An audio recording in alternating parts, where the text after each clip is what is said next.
things that I got for Christmas. Now, if you are familiar with this channel, you will know that I love not only everything spooky, but I love to read books. And luckily for me, I had gotten a lot of books for Christmas this year.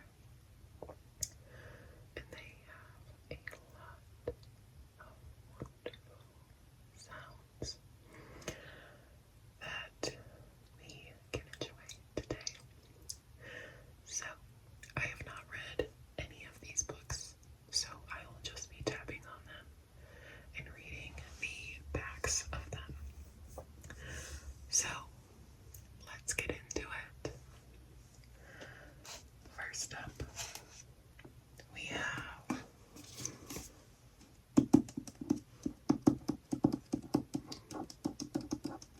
the Serpent and the Wings of Night.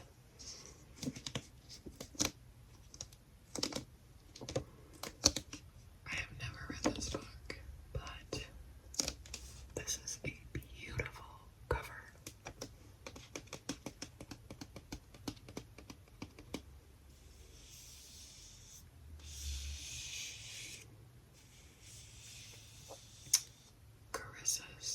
Carissa Broadbent's The Serpent and the Wings of Night has all the fun of a court of thorns and roses, which is not my favorite series, but a very guilty pleasure, which I love that series. I just got the last book. I'm reading A Court of Frost and Starlight currently.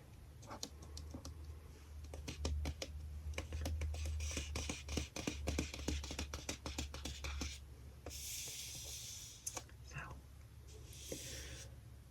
we're allies, he said firmly. You need to let me get close to you.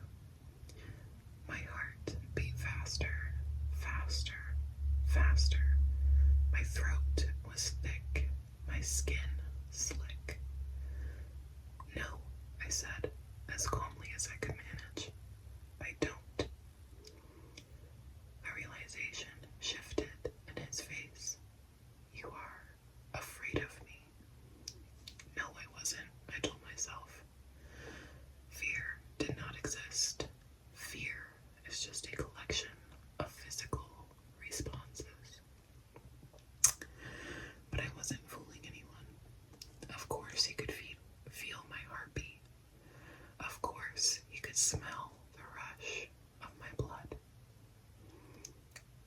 Rain, Meech said from the other side of the room. Back up, I commanded. I am not going to hurt you. How close do I have to get without splitting you open to make you believe that? Don't trust anyone, Vincent whispered in my ear. Rain took another step, this close. I didn't blink, couldn't take my gaze off a predator this near to me, less than one stride. So close, I could count the beads of sweat on his collarbone. So close, I could see the flutter of his pulse beneath the angle of his jaw. Stop, this close. Back up, Rain. He looked me dead in the eye. No, he said, and took one more step.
just got the Iron Flame book, and I just wish, like, they did something like this. You're just getting a lot more for your money with books like this. So, that is The Serpent and the Wings of Night. Very excited to read this book. So, put that right there. Next, my mom got me this book and I was shook. I'm shocked.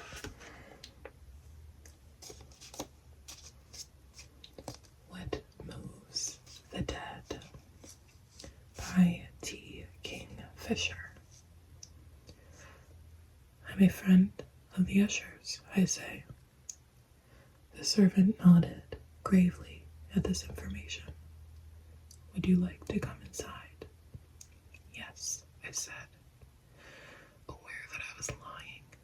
I did not want to go into that tired house, dripping with fungus and architectural eyes.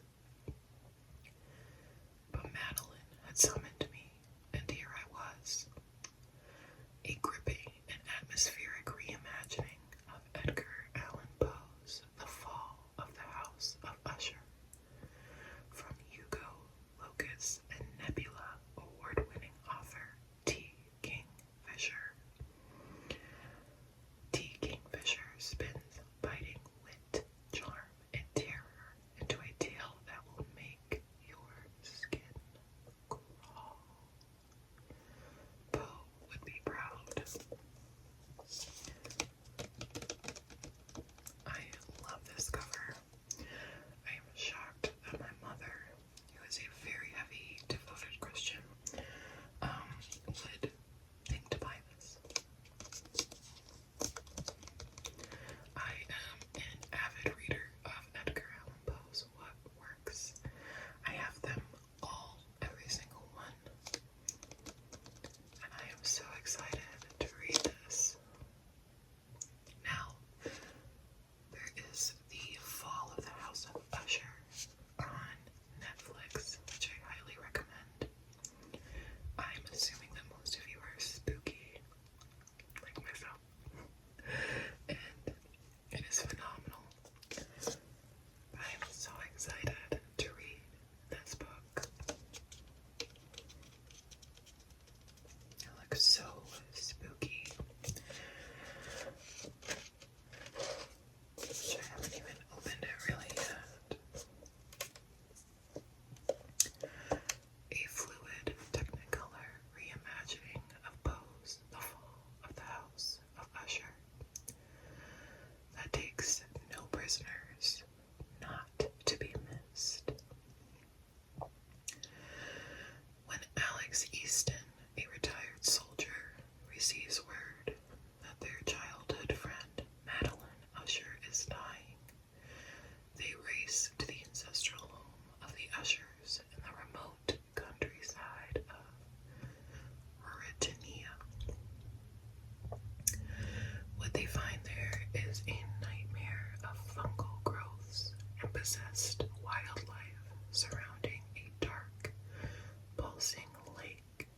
Madeline sleepwalks and speaks in strange voices at night, and her brother Roderick is consumed by a mysterious malady of the nerves. Aided by a redoubtable British mycologist and a baffled American doctor, Alex must unravel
children's books. She lives in North Carolina with her husband, cats, in a large garden filled with suspicious mushrooms.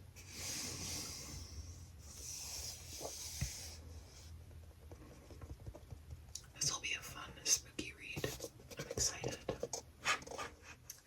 So, that is what moves the dead. Very interesting and cool. A gothic delight. Right up my alley.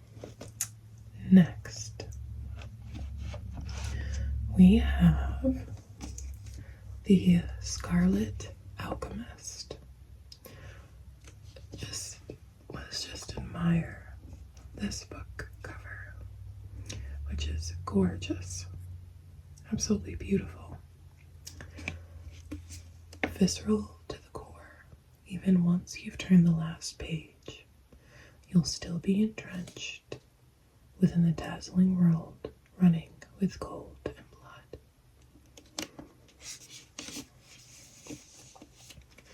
All of this is raised as well, so that's pretty cool. This is by Kylie Lee Baker.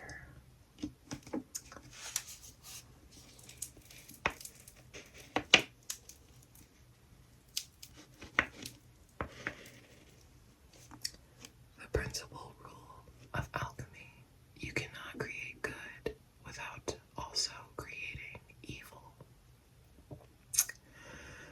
Ceylon dreams of becoming a royal alchemist, of providing for her family by making alchemical gold and gems for the wealthy to eat in order to stay young forever. But for now, she's trapped in her impoverished village in southern China, practicing an illegal form of alchemy to keep food on the table, resurrecting the dead for a price.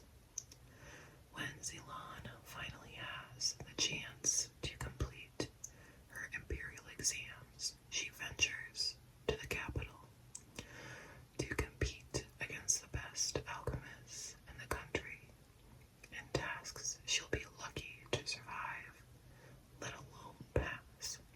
On top of that, her reputation for raising the dead has followed her, and the crown prince himself seeks out her help, suspecting a coming assassination attempt.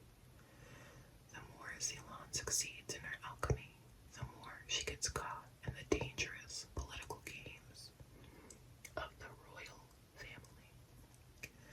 There are monsters lurking within the palace walls, and it's only a matter of time before they and secrets of Ceylon's past catch up with her. Very nice.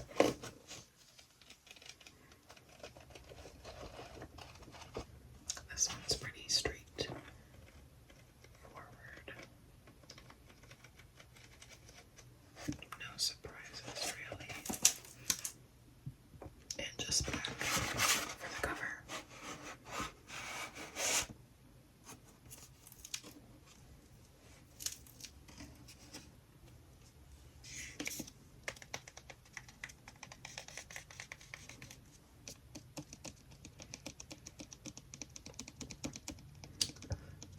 So,